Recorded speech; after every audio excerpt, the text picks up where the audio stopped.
I planned a surprise anniversary trip, but my wife bailed to comfort her heartbroken best friend. Turns out they were having an affair and I caught them at a bar. I never thought I'd be sharing my story on Reddit, but here I am, desperately seeking advice about my crumbling marriage. I'm Jimmy, 34M, and I've been married to Betty, 31F, for 4 years now. Our story began 6 years ago at a local animal shelter where we both volunteered. I was a long-time volunteer, having started after my childhood dog passed away. Betty was new, joining after moving to the city for her job as a graphic designer. I remember the day we met vividly. It was a chilly autumn afternoon, and Betty walked in wearing a bright yellow sweater that matched her sunny personality. We were assigned to walk dogs together, and as we strolled through the nearby park with a couple of energetic labs, we talked nonstop. I learned that Betty grew up in a small town about 3 hours away, that she loved painting in her free time, and that she had a deep passion for animals, especially dogs. Our connection was instant and strong. After our volunteer shift, I mustered up the courage to ask her out for coffee. She agreed, and that coffee date turned into dinner, which turned into more dates. Within a few months, we were officially a couple. Our relationship progressed quickly. Betty was unlike anyone I'd ever met. She was creative, kind, and had a zest for life that was contagious.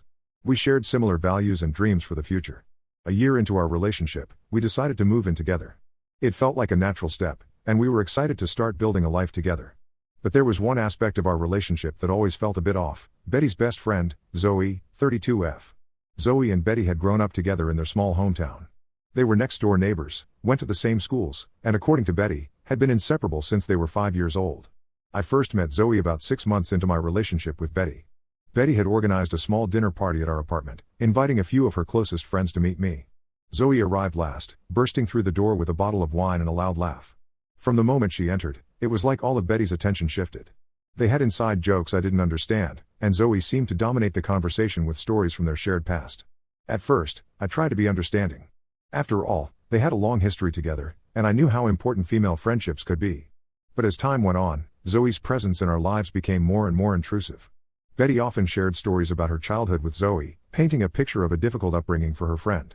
Zoe's parents were apparently neglectful, her father was rarely home, and her mother struggled with depression. Betty's family had essentially taken Zoe in, providing her with meals, emotional support, and a safe place to stay when things got bad at home. I could see how this shared history had created a strong bond between them, but it also seemed to have created an unhealthy dependency. Zoe would call Betty at all hours, often with some crisis that needed immediate attention. She'd show up at our apartment unannounced, sometimes in the middle of the night, claiming she needed to talk to Betty about something urgent. These emergencies were usually trivial: a bad date, a fight with a coworker, or simply feeling lonely. But no matter what we were doing, Betty would drop everything to be there for Zoe. I tried to be patient and understanding, but it was starting to strain our relationship.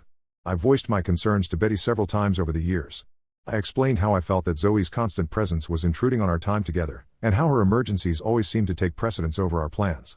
Betty would always defend Zoe, saying, "She's had such a tough life, Jimmy. She doesn't have anyone else. I need to be there for her." Despite my misgivings, I tried to make peace with the situation for Betty's sake. I even attempted to build a friendship with Zoe myself, inviting her to join us for dinners or movie nights. But Zoe always seemed cold towards me, often making subtle jabs or inside jokes with Betty that excluded me. As the years went by, the situation didn't improve. If anything, it got worse. Zoe's calls and visits became more frequent, and Betty seemed to be spending more and more time with her. There were times when I felt like I was competing for my own wife's attention in our home. Things came to a head about a month ago. It was our 4th wedding anniversary, and I had been planning a surprise weekend getaway for weeks. I had booked a cozy cabin in the mountains, arranged for a private chef to prepare romantic dinners, and even organized a couple's massage. I was so excited to spend some quality time with Betty, away from the distractions of our daily lives, and away from Zoe. The morning we were supposed to leave, I woke up early to pack the car and prepare a special breakfast for Betty. But when she came downstairs, instead of being excited about our trip, she looked upset. She told me she couldn't go. Zoe had called late last night, crying, saying she was going through a terrible breakup and needed Betty. My heart sank as Betty explained that she had promised Zoe she would spend the weekend with her, completely forgetting about our anniversary plans. I was devastated. This was supposed to be our special weekend, a chance for us to reconnect and celebrate our marriage. And once again, Zoe had come between us. I tried to reason with Betty, reminding her of the importance of our anniversary and pointing out that Zoe's breakups were a frequent occurrence. But Betty was adamant. She said Zoe needed her, and she couldn't let her friend down. Feeling hurt and angry, I decided to go to the cabin alone. I needed some time to think about our relationship and whether I could continue living like this. While I was there, I received a call from our mutual friend, Alex, 33M. He told me he had seen Betty and Zoe at a local bar the night before, laughing and having a great time. There was no sign of any breakup drama or distress. I felt like I had been punched in the gut. Not only had Betty chosen Zoe over our anniversary, but it seemed like the whole emergency had been fabricated. I cut my trip short and drove home, my mind swirling with hurt and confusion. When I confronted Betty about what Alex had told me, she became defensive. She accused me of not understanding the importance of her friendship with Zoe and of trying to come between them. We had a huge argument, the biggest in our marriage, and I ended up sleeping on the couch. Since then, things have been incredibly tense between us. Betty spends more time with Zoe than ever, and I feel like I'm losing my wife. I've tried talking to her multiple times, but she refuses to see how Zoe's presence is affecting our marriage. She accuses me of being controlling and says I'm trying to isolate her from her best friend. I'm at a complete loss. I love Betty, and I thought we had a strong marriage, but I can't continue living like this. I feel like I'm always competing for my wife's attention and affection, and I'm tired of coming in second to Zoe. Am I overreacting? How do I make my wife see that her friendship with Zoe is destroying our marriage? I need advice on how to handle this situation before it's too late for us. Update 1. Thank you all for your responses and support. Your comments have given me a lot to think about, and I wanted to update you on what's been happening. After reading through your advice, I realized I needed to have a serious, no-holds-barred conversation with Betty about our marriage and Zoe's influence on it. I decided to wait until we both had a day off work to ensure we had plenty of time to talk without interruptions. The day of our talk, I woke up early and made Betty's favorite breakfast, blueberry pancakes with fresh whipped cream. It was something I used to do often when we first got married, but had fallen out of the habit as our relationship became strained. As we sat across from each other at our kitchen table, the tension was palpable. I took a deep breath and started the conversation. I explained to Betty how I felt about her relationship with Zoe, how it made me feel sidelined in our marriage. I brought up specific instances where Zoe's needs had taken precedence over our relationship, including our recent anniversary. I tried to remain calm and rational, focusing on how these situations made me feel rather than attacking Betty or Zoe. At first, Betty was defensive. She accused me of being jealous and controlling, saying that I was trying to isolate her from her oldest friend. But as I continued to calmly explain my perspective, I saw something shift in her expression. She became quieter, more thoughtful. Then, Betty did something I wasn't expecting. She started to cry. Through her tears, she confessed something that shook me to my core. She and Zoe had kissed at the bar on the night of our anniversary. She swore it was a one-time thing and that she regretted it immediately, but the damage was done. I felt like the ground had disappeared beneath my feet. I asked Betty for more details, trying to understand how this could have happened. She explained that she and Zoe had been drinking heavily that night, reminiscing about their past. Zoe had been talking about her latest breakup, and how she felt like she'd never find someone who understood her the way Betty did. Then, in a moment of drunken vulnerability, Zoe had leaned in and kissed her. Betty said she kissed back for a moment before pulling away, horrified at what she'd done. I was in shock. I couldn't believe that Betty had cheated on me, even if it was just a kiss. And with Zoe, of all people. The person who had been a thorn in our relationship for years. I felt betrayed, hurt, and angry all at once. I told Betty I needed some time to process this information. I asked her to go stay with her sister for a few days so I could have some space to think. She agreed, packing a small bag through her tears and apologizing over and over as she left. During the days that Betty was gone, I went through a roller coaster of emotions. I alternated between anger, hurt, and a deep sadness for what felt like the end of our marriage. I threw myself into work, staying late at the office to avoid coming home to our empty apartment. It was during this time that I received an unexpected visit from Alex. He came to my office after work one day, saying he had more information about the night at the bar. My stomach churned as he spoke. Apparently, it wasn't just a kiss. Alex's girlfriend, who was also at the bar that night, saw Betty and Zoe leaving together, looking very intimate. They were holding hands and giggling, stumbling slightly as they made their way out. I felt like I'd been hit by a truck. Not only had Betty lied about the extent of her betrayal, but she had also chosen Zoe over our marriage on our anniversary. I felt like our entire relationship had been built on lies. With shaking hands, I called Betty and asked her to come home so we could talk. When she arrived, her eyes were red and puffy from crying. I confronted her with what Alex had told me. At first, she tried to deny it, sticking to her story about just a kiss. But when she realized I knew the truth, she broke down completely. Through her sobs, Betty admitted that she and Zoe had been having an on and off affair for the past year. She said she was confused about her feelings and didn't know how to tell me. She begged for forgiveness, saying she wanted to end things with Zoe for good and work on our marriage. I sat there, listening to her pleas, feeling numb. The woman I thought I knew, the woman I had built my life with, suddenly felt like a stranger. I told Betty I needed more time and space to think about what I wanted to do. She agreed to go back to her sister's place for a while longer. As I write this update, I'm struggling with what to do next. Part of me wants to try to salvage our marriage.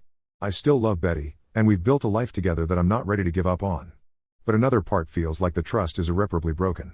I'm also incredibly angry at Zoe for her role in all of this, knowing full well that Betty was married. I've decided to take a week off work to clear my head. I'm considering visiting my parents in another state to get some distance from the situation. I know I have a lot of thinking to do about my future and whether Betty will be a part of it. Right now, I'm just trying to take it one day at a time and figure out what's best for me. Update 2. It's been a couple of weeks since my last update, and I wanted to share what's been happening. I did end up going to visit my parents. Being away from the situation and talking things through with them really helped me gain some perspective. My childhood home, with its familiar sights and smells, provided a comfort I desperately needed. My mom's homemade lasagna and my dad's quiet wisdom reminded me of who I was before all this drama.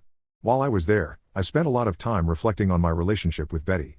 I thought about the good times, our laughter-filled dates at the animal shelter, the way her eyes lit up when I proposed, the feeling of her hand in mine as we said our vows. But I also forced myself to confront the bad times, the countless nights I spent alone while she was with Zoe, the arguments that never seemed to resolve anything, the growing distance between us. Betty continued to reach out during this time, sending me messages apologizing and asking for another chance. I didn't respond to most of them, needing the space to think.